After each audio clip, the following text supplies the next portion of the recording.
The next few hours I was stood up straight on a little platform thing with two women poking and prodding me. Daisy was there the whole time though, keeping me company. I felt I could have a full conversation with her as the two women were wrapped up discussing sizes and poking me. The two women leave for a while, telling us not to leave the room. This gave me and Daisy time to do our hair and makeup, which wasn't a lot as she said I didn't need to wear any.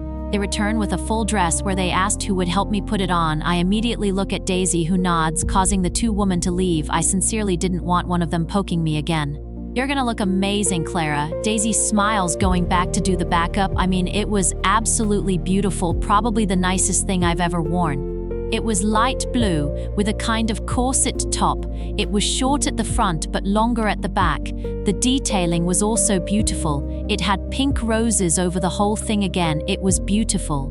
This whole thing is really technical, the king having to present his mate to his people, I say as she continues to do my dress up and the back.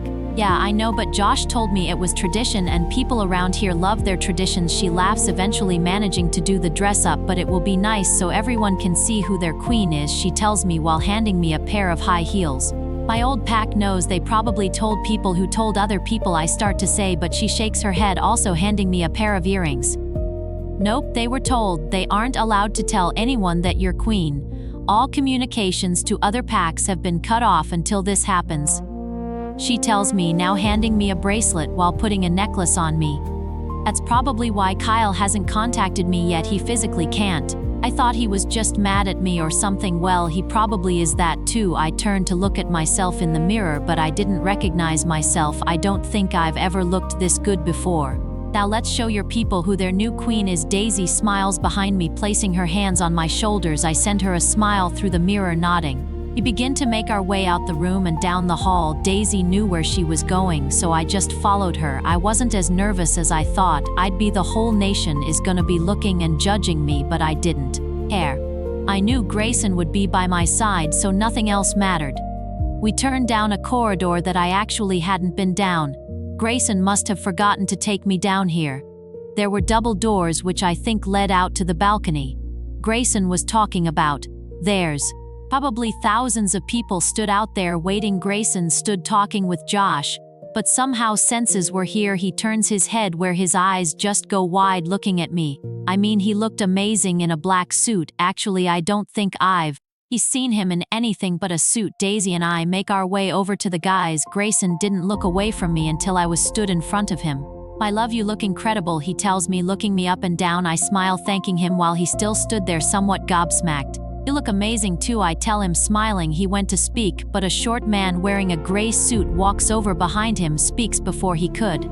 "When you're ready, sir," he says, bowing his head at the start. Everyone but Josh and Daisy bow their heads when they talk to Grayson. I think it's to show him some kind of respect. Ray just nods to the man who walks away. I take a look at the closed double doors. When I walk through them, all eyes are gonna be on me. That's not intimating at all. Ray takes my hand, causing me to look away from the doors. "He'll be right beside you." He smiles.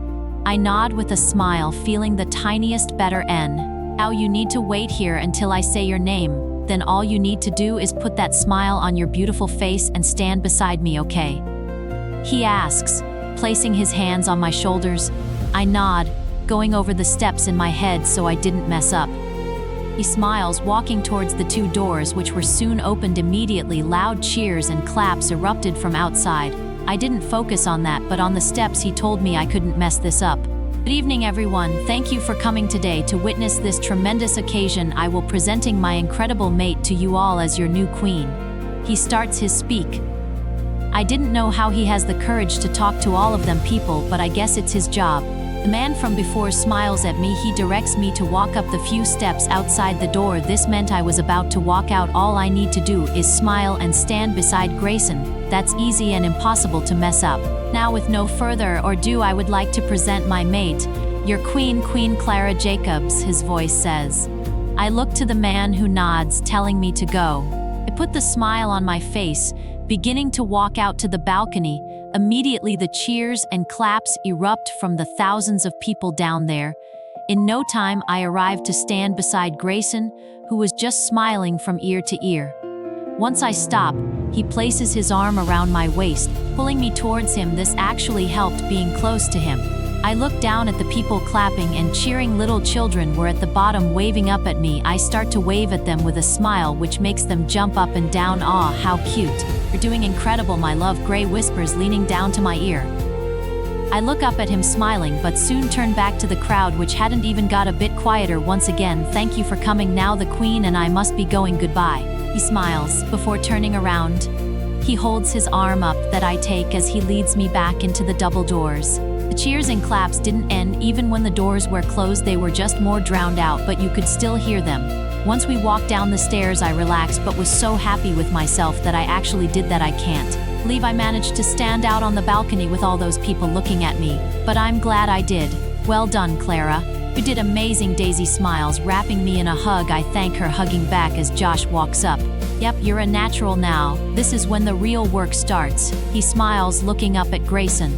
I look over, sending him a questioning look. Yes, this is where I will come in. The guy from before smiles, bowing his head, and Gray and I love, this is your royal advisor, Mason Thomas. Gray smiles, pointing to the guy. I can stop calling him the guy from before now. My job is to assist you on all your jobs as queen. It'll keep you moving and sort your schedule. We're going to be spending most days together. He smiles, bowing his head once again. Wait, I'm gonna be spending most of my time with him. Well, he seems nice enough. Gray is pulled away a little by Josh, which meant Mason and I were alone talking. Come on, Clara, you're queen. Start acting like one. I didn't even know I'd get an advisor. What kind of work and schedule will I have, I ask. Actually speaking, yes, girl. You'll have your royal duties as queen. As like the king, you have duties you must do. Yours are more for the people, he explains, smiling. That means talking to even more people. But it's okay, I can do it. I think I'd take the rest of this week easy, Ma. After your coronation at the end of the week, you'll be rushed off your feet for a while. He smiles, which was new information for me. I have to have a coronation. By the look on your face, I can assume you knew none of this. She smiles while I just nod my head. It's quite a simple ceremony. You'll be crowned as queen by the king beside you. And that's it, he smiles, making it sound simple. But I knew not many things in this place was simple. And after my coronation is when my duties will start as queen, I ask, which he nods to, smiling. Gosh, this is all very technical. I laugh a little. He nods, smiling, looking to the ground. That's why I'm here, ma'am. Now, if I may, I suggest you wear clothes that will cover your neck just until you're marked. He smiles, placing his hands behind his back. I send him a questioning look, not understand why. Well, you'll be the center of attention, Ma. And the press will have a field day with the small matter of you not being marked, and not at the important visits you'll be making, he explains, which totally makes sense. Let's hope I can find some nice things to cover my neck with. Well, I guess I'll need to invest in some turtlenecks and scarves for the time being. I laugh, which also makes him laugh too. Well, I can already tell it's going to be a pleasure to work with you. I smile as I see Gray start to make his way back over. The pleasure will be all mine, ma'am. Have a lovely rest of your evening. He smiles, bowing his head before walking away. Gray walks over, smiling down at me. I can't believe I just did all that. Daisy shouts something about a party before I'm pulled away by Gray to an apparent party. This thing will be on in a minute, hurry up. Cyrus screams through the room, his voice so loud that a few things shook. Cyrus was the kind of man you wouldn't want to mess with. He's very old school in his ways, in more ways than others. He had let himself go in his old age. He had a round beer-like belly and a shabby beard with a temper that could scare anyone. You were just making snacks. Why is this so important anyway? His wife Allison asks, walking in with a plate of stuff. She, on the other hand, was completely different to her husband. While he let himself go, she took pride in herself. She always wore the latest clothes and never went out the house looking nothing less of perfect. They're about to present the new queen. It's something everyone should watch. Speaking of everyone, where's Wes and Melissa, he asks, opening another can of beer as he gulped the liquor down, most of it fell on his chest. Right here, Comet, Wes says, walking beside his wife Melissa. Melissa, like always, not making eye contact with Cyrus. He was one of the many people scared of Cyrus. She had to deal with him though, as Cyrus was Wes' older brother. She also knew what his temper was like and didn't want to test him, remembering what happened last time she attempted that very thing. Her husband Wes was an outgoing man. He was always considered as a people person, while she was completely different. She was more reserved and only spoke when she was spoken to.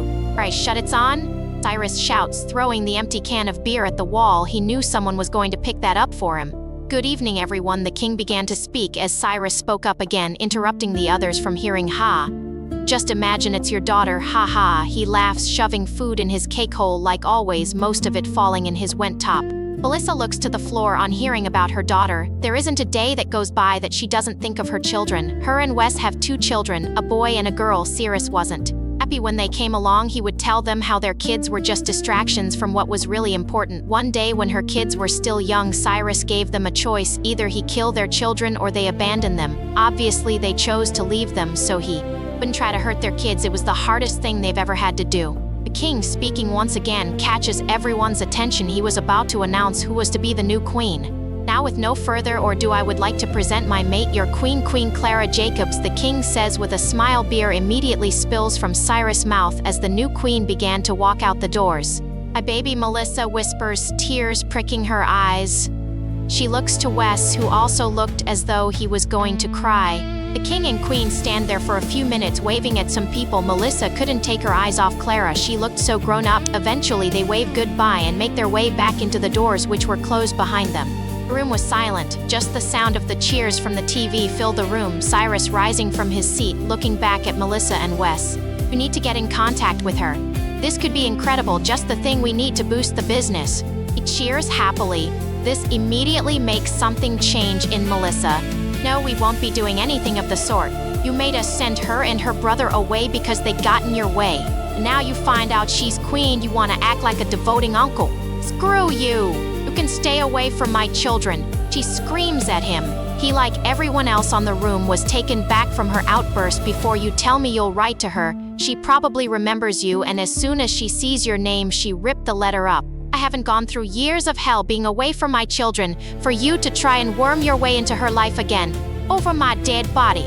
She once again screams before walking out the room, leaving everyone in there. The past week has been so hectic. Most of my days have been filled with plans and tasks all about my coronation. I was under the impression that it would be a simple ceremony. This was far from simple or easy. Ray has tried to be around and help as much as he could, but his days are full of his work and duties, which does suck a little, but I know it's his work, so I don't mind. Daisy has actually been keeping me company. She's helped to keep my head focused through all this chaos. The next day after the whole presentation thing, Kyle rang me on the phone here, which was so nice to hear his voice.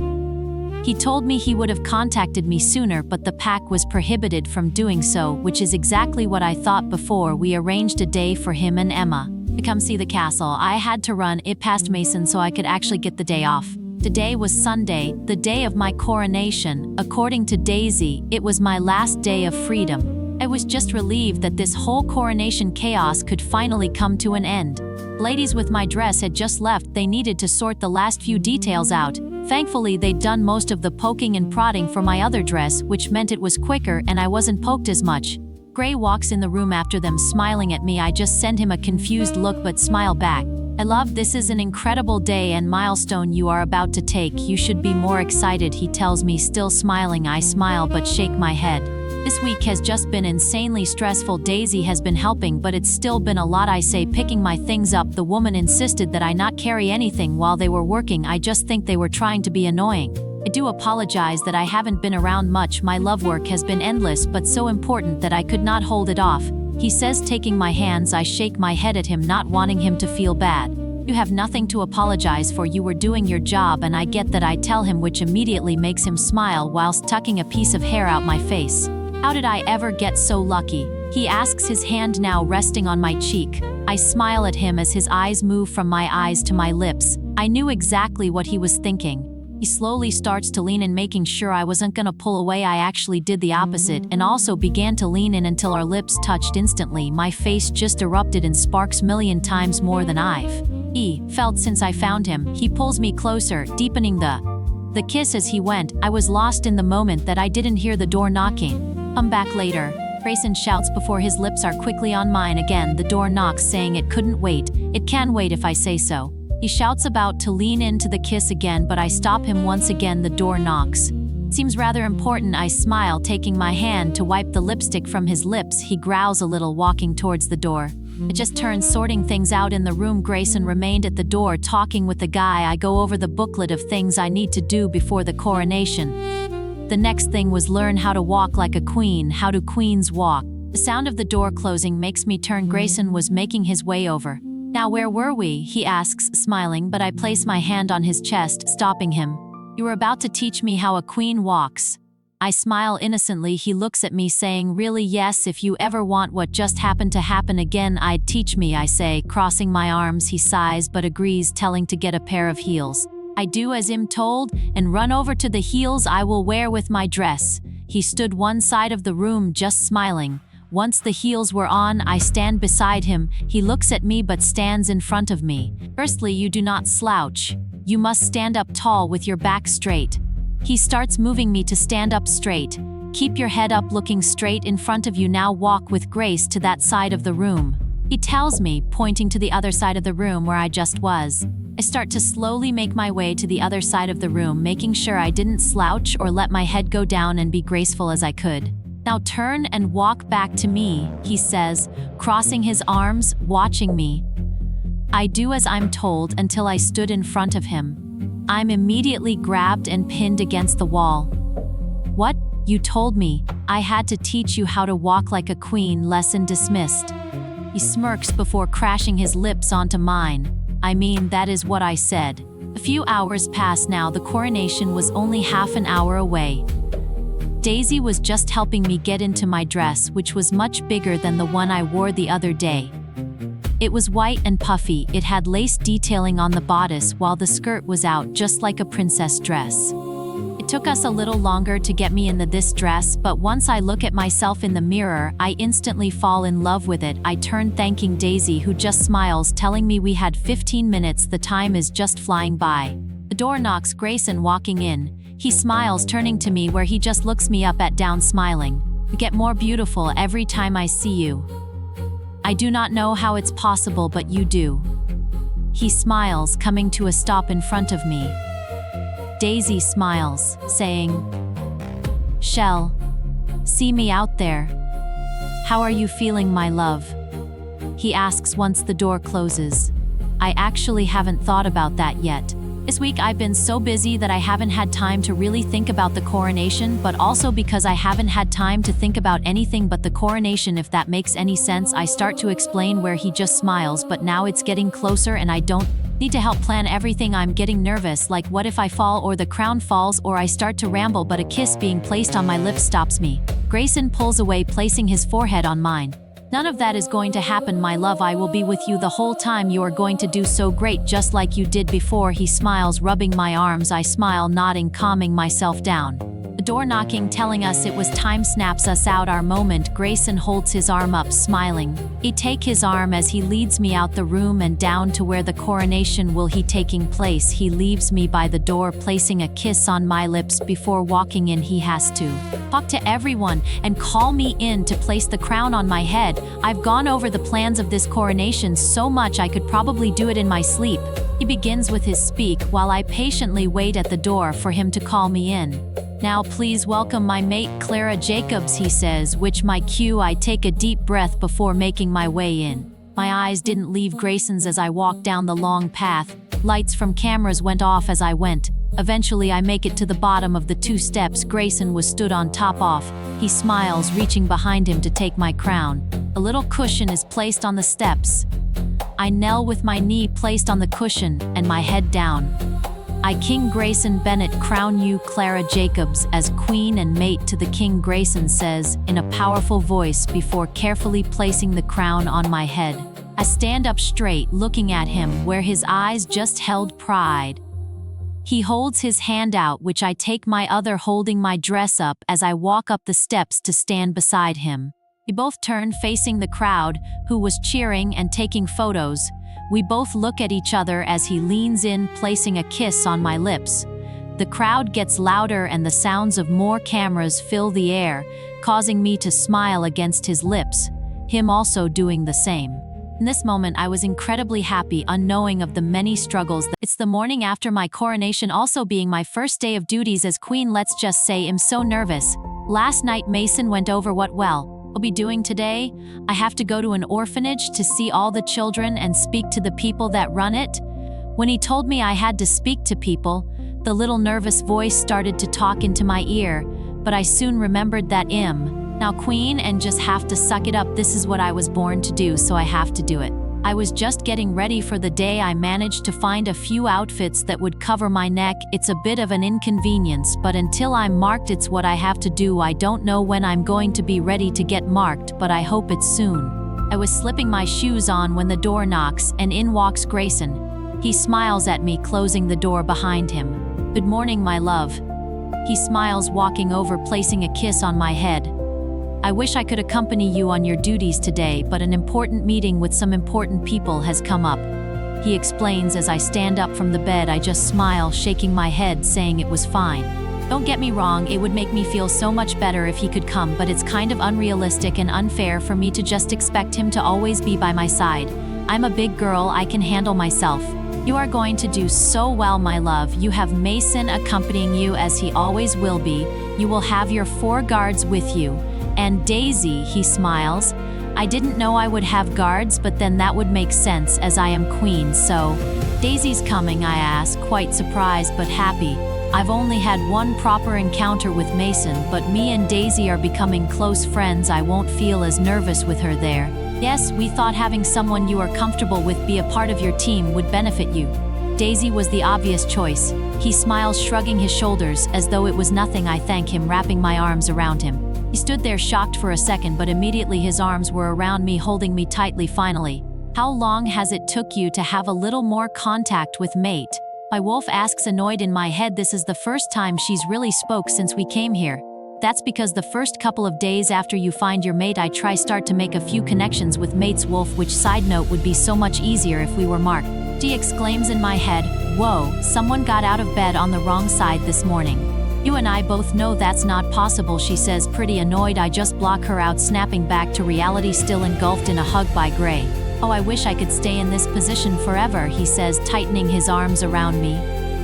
It was as though we were fit for each other. Don't tell me I have to explain all that to you. My wolf sighs in my head. I once again block her out, ignoring her just as the door begins to knock. Grayson sighs, slowly pulling away, sending me a sad smile before we could speak. The door knocks again. He holds his arm up with a smile that, Itaki, he begins to lead me out the room where, who looked like a butler stood. He bows his head at us before, leading us down the hall. We soon reached the stairs where at the bottom stood a bunch of people. Mason, Daisy, and a few other men stood on one side, while Josh and a few other people stood on the other. Once we make it to the bottom, Grayson turns to me smiling. He places his hands on my shoulders with a sigh. This is where we must part ways for a few hours. Your guards will be by your side the entire day, protecting you. He smiles, but I could tell he didn't want to move away from me. I didn't want him to move either. He leans closer to me. I'll see you just before dinner, but you will be playing on my mind all day, he whispers with a smile. I smile back, where he places a kiss on my lips. I walk backwards over to my team, Daisy immediately sending me a wave and a smile. Mason bows his head, lifting his arm up towards the door. I nod, making my way out the door where my team followed behind. There were 2 black cars outside. A man stood near the door, bows his head. At me pointing to one of the cars, I send him a smile, walking over to the car which doors are opened. I walk over to the door, turning where I see Grayson walking to the other car but stops. He sent me a smile and a wave. I sent him a wave back before climbing in the car. Daisy it's beside me, smiling as always. Mason sat in the front while my guards went in 2 cars. We slowly begin to pull off, heading out the gates. One of my guards' cars were in front of us while the other behind. I was so happy when Josh told me what Grayson asked me to do. Normally, I'm just waiting in the castle for Josh to come back, but now I'm doing something with my best friend. Daisy smiles beside me. I look over, smiling too. It made me feel happy too when Grayson told me having someone close to be by my side when working will be great. I reply with a smile, let's hope I can pull it together and do my job for Grayson. After a little drive, we soon arrive in a little town. As we make it past the sign, people just lined the streets as we drove by. They all cheered and waved. Did all these people really come here to see me? In no time, we pull up at a building. Outside stood a man in a smart-looking suit. Either side were railings where people with cameras stood. My guards stand either side of the railings. As my door is opened, I put a smile on my face, climbing out the car. Immediately, the cheering got louder. As I take a look around, I send a few people little waves before walking over to the guy in a suit. "Welcome, Your Majesty." He smiles, bowing his head. We shake hands where I say, "Hello, I'm Mike Falcon. These two are Maria and Jackson." He smiles, walking backwards a little where two children stood. "These are for you." Maria smiles, handing me a bunch of flowers. I thank her, which she replies with a little curtsy. Jackson bows his head at me with a smile. "Come this way, Your Majesty." Mr. Falcon smiles, leading me into the building. I thank him, following him, and where more children stood, let the show begin. The whole day went so quickly. I went to 4 other places after the orphanage. The only time I sat down was in the car. I don't think I've spoken to that many people in one day ever. Daisy's great though. Throughout the whole day, she was standing on the sidelines, sending me encouraging looks. Soon we're pulling up at the castle where I see Grayson walking into the building, but soon turns, clocking the car. He smiles, waiting at the top of the stairs for me. It was great to see him again. I didn't actually realize how much I missed him until now. I haven't had much time to think about anything else, really. "Same time tomorrow, Your Majesty." Mason smiles from the front. I send him a little smile but nod. I guess I'm gonna have to start getting used to having no free time. As the car stops, Grayson opens my door. He holds his hand out to me, smiling. I take his hand, getting out the car as usual. He holds his arm out, which I take. We begin to make our way into the castle. I'm taken into a room I've never been in before, but looked like an office. As soon as the door closes, I'm wrapped in a tight hug. I immediately wrap my arms around him, just loving being this close. "You do not know how great it is to have you back in my arms again. You were all I thought about today," he says, placing his face in my neck. "How was your day?" he asks, moving slightly so he could see my face. Honestly, I've never felt this exhausted in all my life. I smile, looking down at him. "It's lucky makeup was invented," I joke, but he looks up at my face. It was as though he was studying it. "You are beautiful with or without makeup," he says, looking me in the eyes. I will tell Mason he must cut some of the workload down, he suggests, but I immediately shake my head. "No, it's okay, it's my job now. I'm used to having to work a lot and run on basically zero sleep. I'll be all right," I shrug, but he tenses, letting out a quiet growl. Before I could question him, the door begins to knock. The person on the other end tells us dinner was ready. Grayson sighs, pulling me to walk out the door. I just follow behind until we arrive in the dining hall.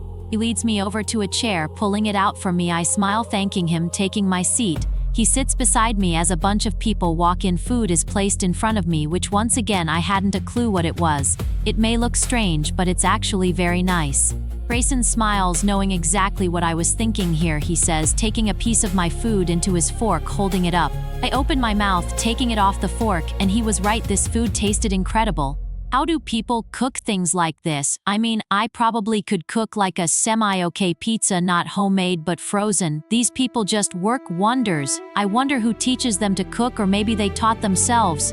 I have so many questions. "I thought you were going to think aloud," Grayson says, snapping me out my thoughts. I smile, looking over at him, then down at the food. "Where do you find these amazing cooks?" I ask.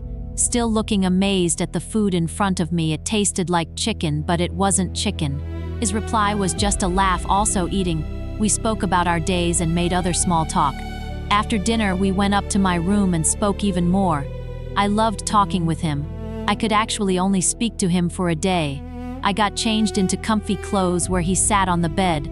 Send him a smile, sitting next to him. Again, I don't think I've never been this tired before. I sigh, leaning my head on his shoulder. He moves, so my head was on his chest with his arm around me. "Your days will be like this for the first few weeks. It slows down after that," he says while I feel my eyes begin to close.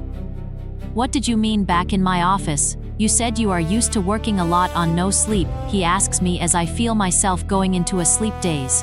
The alpha would force the people who weren't born in his pack to do most of the work, while the people whose families were there for years did nothing. I say, not having a filter, as I was that tired.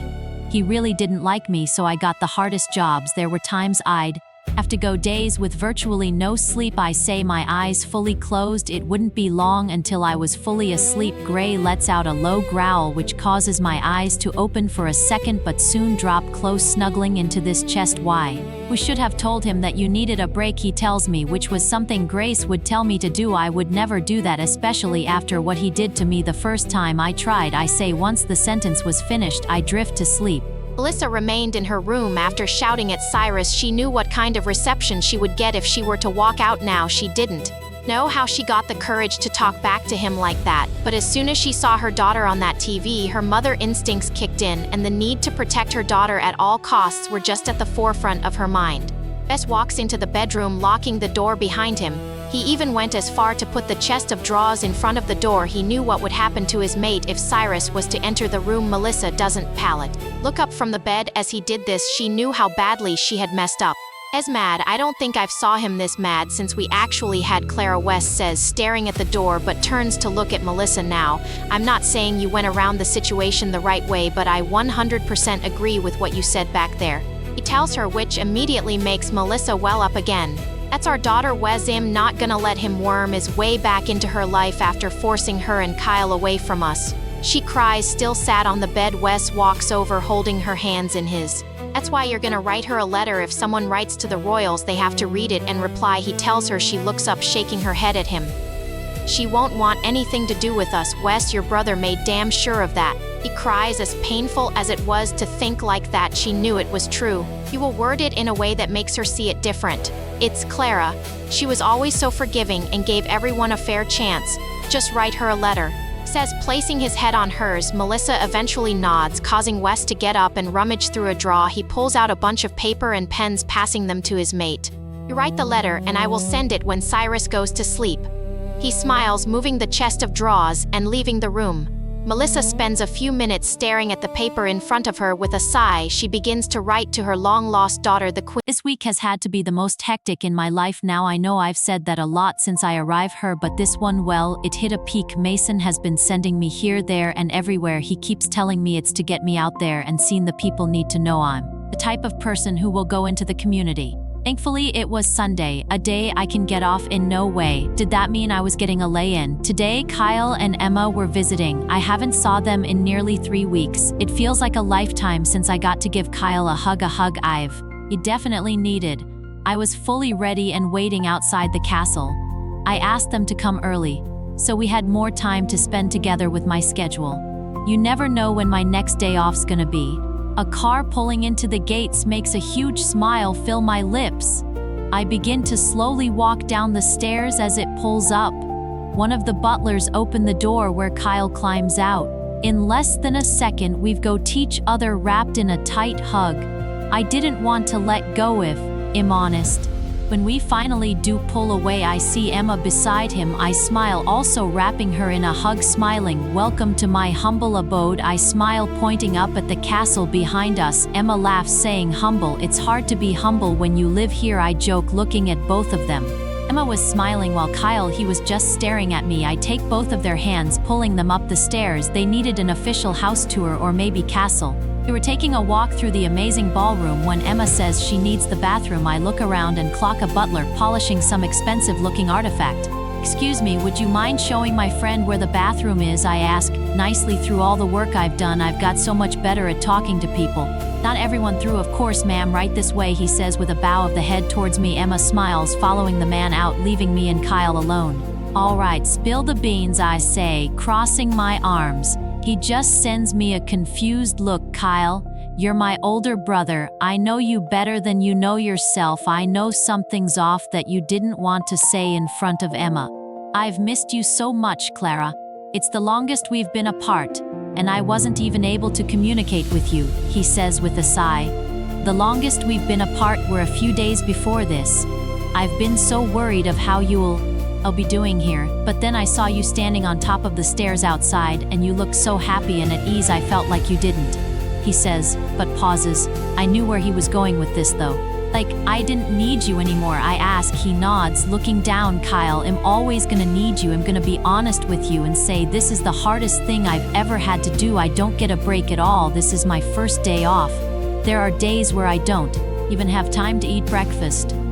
I wake up and it's go time until dinner, and straight after it's time for bed. I've barely saw Grayson at all this whole time, even through Daisy's been there, being great. I felt so alone in all this, I confess," looking down as I spoke. Everyone here is used to it, but I'm not. Mason keeps telling me it'll get easier and it's my role as queen to do all this stuff, but that doesn't make it any less difficult. That's why I need you, Kyle. You're my big brother. I'm always gonna need you.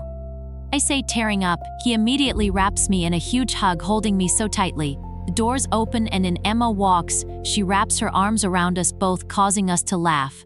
She laughed as she pulled away but gasps, bowing her head. Kyle also does the same as I turn to see Grayson walking over. "Hello, sir," Kyle says, bowing his head. Grayson comes to a stop beside me, smiling at the two. "You are Clara's older brother, which makes you her family. She is my family, which makes her family also my family. My family do not have to bow or call me sir." He smiles, holding his hand out. "Whoa," he said family a lot in that sentence. Kyle smiles, shaking his hand. "Now I don't know about you, but I'm growing rather hungry. Will you be joining us for dinner?" Grayson asks the two. They grow even more shocked, looking at each other. "We would love to, but it's a such short notice. We don't want to be an inconvenience." Emma smiles at him. I could tell how badly she actually wanted to say yes. "Trust me, the cooks here are amazing. They probably already know you're staying for dinner and have made you some." I laugh, but it was probably true. I don't have a clue how they do it. They both smile, accepting the offer before Grayson leads us all to the dining hall. Dinner was going amazing, and the cooks somehow knew Kyle and Emma were here. Honestly, how? "So what is the dynamic of the pack you reside at?" Grayson asks Kyle. "Okay, that's a kind of odd question, and one even I wouldn't know how to answer. It's, different, I guess. The alpha likes order and you know things to be done right." Kyle answers, but kept looking at me and Emma for help. I didn't know how to help him answer the question. "The pack is just the pack now anyway. What crazy weather we've been having." I say quickly, having to change the subject. Emma begins to ramble about the weather, successfully derailing the conversation. I felt Grayson's eyes burning holes in the side of my head for the rest of the dinner. I never turned to talk to him. I was sat awake staring at the ceiling. I managed a few nights to go sleep, but I've gone back to not being about to. It was great seeing Kyle and Emma today. I felt like the old me was starting to come back. My thoughts are cut short by Grayson opening the door. He peeps his head in shock to see me awake. He says, closing the door behind him. I sigh, putting my head against the headboard. "Neither did I." I smile, looking out the window. I feel the bed beside me, an arm pulling me closer to him. I look down at this hand to see it, all bruised and beaten up. "What happened to your hand?" I ask, taking a hold of it to look it over. When he doesn't answer, I look up at his face, where he had a few cuts on his face. "I got into an altercation with a man who thought he could disrespected my family," he says, looking straight ahead, his eyes going a shade darker. I place my hand on his face where the cuts were. "I know you're king and you have to do stuff like that, but please be careful." I say, looking at him. He smiles, placing a kiss on my head. "Earlier at dinner, you asked Kyle about the pack." Why, I ask, still looking up at him. He shakes his head. "I was just making conversation," he replies, but I really didn't believe him. It was our first time meeting. I was trying to get more information about him. He shrugs. I smile, placing my head on his chest, feeling my eyes begin to close. I know why I've been able to go sleep easily these last few nights. It's because you're here. I sigh, my eyes still closing. He slides down further, so we were both laying down. In seconds, I was asleep. Few hours prior, Grayson was sat in his office filling some paperwork out. He wanted to get all the paperwork done so had more time to spend with Clara. He finishes the last of his paperwork when the door begins to knock. He places his pen down, telling the person they can come in. "You wanted to see me, sir," Grayson said, bowing his head. Grayson wanted a word with him about Clara. He heard her telling her brother how she feels about this place. He never knew she didn't have time to have breakfast or even get a break.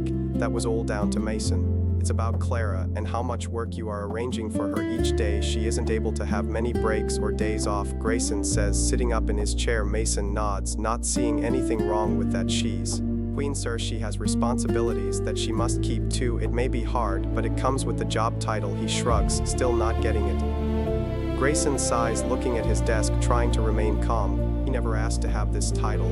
It has been forced upon her.